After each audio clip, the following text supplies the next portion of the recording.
अभी कितने के आसपास आपके बनते हैं? अभी लगभग मेरे मार्क्स कैसे धीरे धीरे इंक्रीज हो रहे हैं। मेरे 80 नंबर आ रहे हैं, 90 नंबर आ रहा है। क्या मैं सेफ जोन के अंदर हूँ? तो जय हिंद दोस्तों, कैसे हैं आप सभी? आई होप कि आप सभी बहुत अच्छे होंगे। आप सबकी तैयारी बहुत ही शानदार तरीके से चल रही है। तो दोस्तों, आज हम जो बात करने वाले हैं, आज का जो वीडियो होने वाला है, तो बहुत सारे भाई बहन कमेंट करते कि भैया मेरे मॉक टेस्ट में नंबर इंक्रीज़ नहीं हो रहे हैं। मैं कितना भी मॉक टेस्ट लगा रहा हूँ, नंबर इंक्रीज़ नहीं हो रहे हैं और मेरे 80 नंबर आ रहे हैं, 90 नंबर आ रहा है। क्या मैं सेफ़ जोन के अंदर हूँ? तो इसके रिगार्डिंग ही आज हम कंप्लीट बात करने वाले हैं और आप लोग को बताने वाले हैं कि मतलब मेरे मार्क्स कैसे धीरे धीरे इंक्रीज़ हो रहे हैं। मेरे भी पहले 90 मतलब 95, 100, 102, 101 ऐसे मतलब इसी के आसपास रहता था। लेकिन फ़िलहाल पहले के अकॉर्डिंग देखा जाए, पहले की तुलना में तो नंबर धीरे धीरे इंक्रीज़ हो रहे हैं। तो कैसे इंक्रीज़ हो रहे हैं मैं ये भी दिखाने वाला हूँ। और मतलब मैं जैसे अभी छुट्टी आया था, तो मतलब 2 भाई और भी हैं जिसके मतलब मार्क्स इम्प्रूवमेंट नहीं हो रहे थे, मार्क्स इंक्रीज़ नहीं हो रहे थे।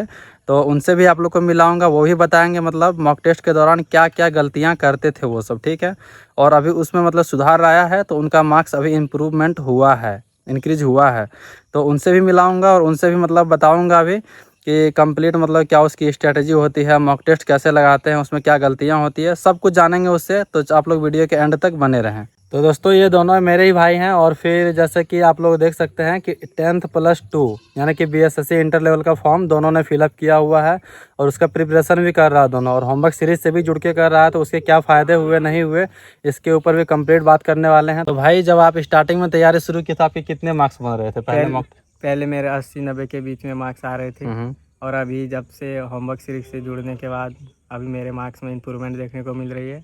अभी मेरा मार्क्स अभी कितने के आसपास आपके बनते हैं? अभी लगभग कभी 110, 8 ऐसे करके। चलिए, सही है। और भाई, आपके कितने मार्क्स आते थे स्टार्टिंग में जब मॉक लगाते थे आप? तो स्टार्टिंग में वही 90 to 95 के बीच आ रहे थे। चलिए, सही है। और अभी फ़िलहाल कितने नंबर आते हैं? अभी वही 110 मतलब ऐसे ही आ रहे हैं। हाँ, तो मतलब ये जो मार्क्स आपके 10-12 नंबर इंक्रीज हुए हैं, कितने दिन लगे थे इसमें? इसमें टाइम तो लगा थोड़ा, बट भैया ने जो स्ट्रेटेजी बताई थी यूट्यूब पे, होमवर्क सीरीज वगैरह स्टार्ट करी थी और वो सबको फॉलो किए। और भैया जब वीडियो अपलोड करते मेरे को बताया भैया ने कि ऐसे ऐसे उसको फॉलो करना है। जो भी सारी स्ट्रेटेजीज बताई भैया ने, बुक्स बताए थे, वो सब भी मैंने पढ़ी, ठीक है।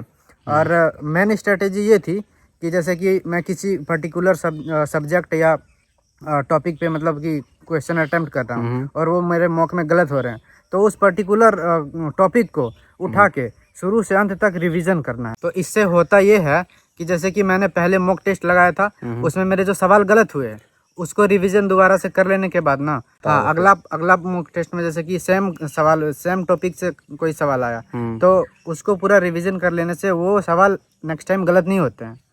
इससे आपके नंबर 1 नंबर कम से कम इम्प्रूवमेंट हो जाते हैं, इंक्रीज हो गए मेरे। तो ऐसे ही जैसे कि मान के चलिए पॉलिटी में मेरे मौलिक अधिकार टॉपिक से मतलब एक सवाल गलत हो गए, तो उसको मैंने प्रॉपर तरीके से रिवीजन कर लिया। उसके बाद नेक्स्ट टाइम जब भी हम लगाएंगे मॉक ना, तो उसमें से एक भी सवाल मेरे गलत नहीं होंगे, क्योंकि मेरे पास जो भी स्टडी मटेरियल रहेंगे मैं सारे के सारे पढ़ डालूंगा। इसके बाद अगर देखा जाए कि मैथ्स में मतलब मैथ्स में बहुत सारे कमेंट आते हैं कि भैया मेरे मैथ्स में नंबर इंक्रीज नहीं हो रहे हैं, ठीक है। तो मैथ के लिए आप कैसे करते हैं? मैथ में जैसे मान लीजिए कि आपका पिछले मॉक में 20 आया, तो अगले मॉक में फिर उससे प्लस कैसे करते हैं? नंबर कैसे होता है मैथ में, क्या करते हैं आप? उसका भी सेम स्ट्रैटेजी है। जैसे कि मान के चलिए मैथ के मॉक में मतलब सवाल गलत हो गए, ठीक है, तो मान के चलिए वो चैप्टर है प्रॉफिट एंड लॉस, ठीक है। तो उसमें जो सवाल गलत हुए तो दोबारा से मैं उसका भी रिवीजन करता हूँ। अच्छा, उस चैप्टर को पूरा रिवीजन कर लेते हैं? पूरे चैप्टर को, हर एक टाइप को लेके चलता हूँ, ठीक है। उसको रिवीजन करने के बाद फिर से जब नेक्स्ट टाइम मैं अटेम्प्ट करता हूँ ना, तो वो सवाल मेरे सही होते हैं। प्रॉफिट एंड लॉस के सवाल आते हैं तो वो आपके सही होते हैं। हाँ। चलिए, ठीक है। ऐसे बस आप लोग भी तैयारी कर रहे हैं ना, तो बस पढ़ाई इससे कुछ नहीं होता है। और आप मान के चलिए आप मॉक टेस्ट भी लगा रहे हैं ना, तो सिर्फ मॉक लगाने से कुछ नहीं होगा। आपको प्रॉपर तरीके से पढ़ाई करनी पड़ेगी और उसके साथ मॉक लगाना पड़ेगा। और मॉक में जो आपके सवाल गलत हुए हैं उसको प्रॉपर तरीके से पढ़ना पड़ेगा। बस यही एक स्ट्रेटेजी है। बिल्कुल। तो दोस्तों, मैं भी आप लोग को यही बता रहा था कि मतलब ओनली मॉक टेस्ट लगाने से नंबर इंक्रीज नहीं होते हैं। सबसे पहली बात है कि पहले आप मॉक टेस्ट लगाइए, उसके बाद फिर उसका एनालिसिस कीजिए। एनालिसिस के दौरान ही आपको पता चलेगा कि आपकी गलतियां मतलब आपके कौन सा टॉपिक कमज़ोर है, कौन सा पोर्शन आपका कमज़ोर है, वहाँ से आपकी कमज़ोरी पता चलती है। उसके बाद आप उस कमज़ोरी पर काम कीजिए। जैसे भाई ने बताया कि मेरे प्रॉफिट एंड लॉस में सवाल गलत होते थे, तो मैं जाहिर सी बात है प्रॉफिट एंड लॉस पूरा चैप्टर उठा के अगर सवाल लगा लूँगा, जितने टाइप आते हैं 10-12 टाइप, पूरा टाइप वाइज में लगा लूँगा, तो अगले मॉक टेस्ट में जैसे मैं लगाऊंगा तो उसमें मेरे प्रॉफिट एंड लॉस से सवाल आएगा तो फिर वो गलत नहीं होगा। तो यहाँ पे मेरे 1 नंबर इंप्रूवमेंट हुए या नहीं हुए? बिल्कुल हुए। ऐसे ही रीजनिंग में भी सेम है, मैथ में भी सेम है, जीके में भी सेम है। जीके में जैसे कि जीके का बहुत बोलता है कि समुंदर है, जीके नहीं होता। भाई जीके जो है गिने चुने टॉपिक से मतलब पूछे जाते हैं, ठीक है।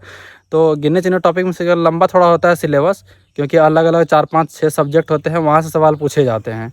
तो आपको कंप्लीट वो करना, जैसे भाई ने बताया कि मेरे मॉक टेस्ट में मौलिक अधिकार से अगर सवाल मान लेते हैं गलत हो गया है, तो मैं मौलिक अधिकार जो टॉपिक है उसका जितने प्रकार के मौलिक अधिकार हैं, किसमें क्या है, मतलब कौन से आर्टिकल में आता है, हर चीज़ मतलब देख लेना है। अपने पास जो भी नोट्स हो या बुक हो उससे कंप्लीट आपको एक बार देख लेना है, तो वहाँ से मौलिक अधिकार की सारी जानकारी आपके अंदर आ जाएगी, ठीक है।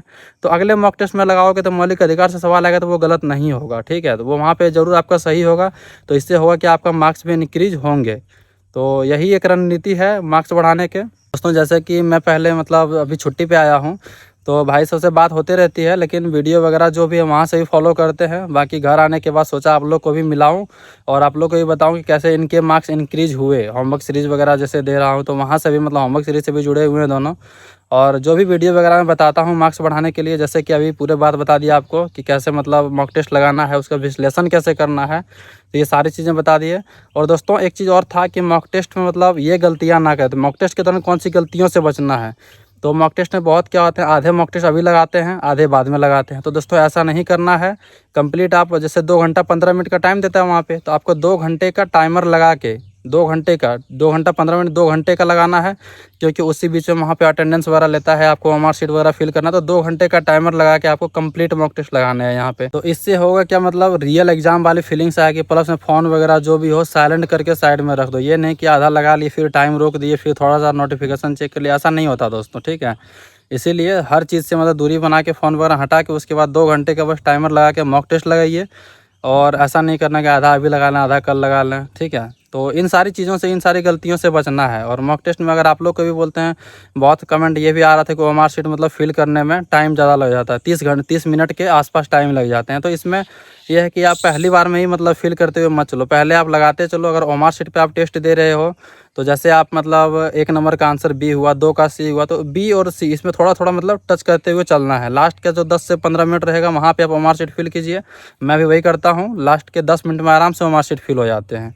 इसीलिए मतलब बोलते हैं कि ओएमआर शीट पे यहाँ से टेस्ट दीजिएगा। इससे क्या होगा, आपका मतलब ओएमआर शीट भरने में टाइमिंग भी कम होगा, ताकि आगे चल के आपको फ़ायदा होगा। तो ठीक है दोस्तों, आज के वीडियो में इतना ही था। वीडियो आप लोग को कैसे लगे कमेंट करके बताइएगा, और मिलते हैं फिर अगले वीडियो में। तब तक के लिए टेक केयर, जय हिंद। डाउट और जो भी डाउट हो आपको, ठीक है, अगर कुछ डाउट हो तो कमेंट बॉक्स में आप कमेंट करके पूछ सकते हो। बाकी टेलीग्राम चैनल का लिंक है डिस्क्रिप्शन में, वहाँ से जुड़ जाइए। होमवर्क सीरीज शानदार तरीके से चल रही है। और इसके अलावा वहाँ पे घटना चक्र हो, लुसेंट हो, या फिर क्या कहते हैं मतलब बिहार स्पेशल हो, सारा वहाँ पे आपको PDF अवेलेबल है। वहाँ से PDF डाउनलोड करके भी आप पढ़ सकते हो।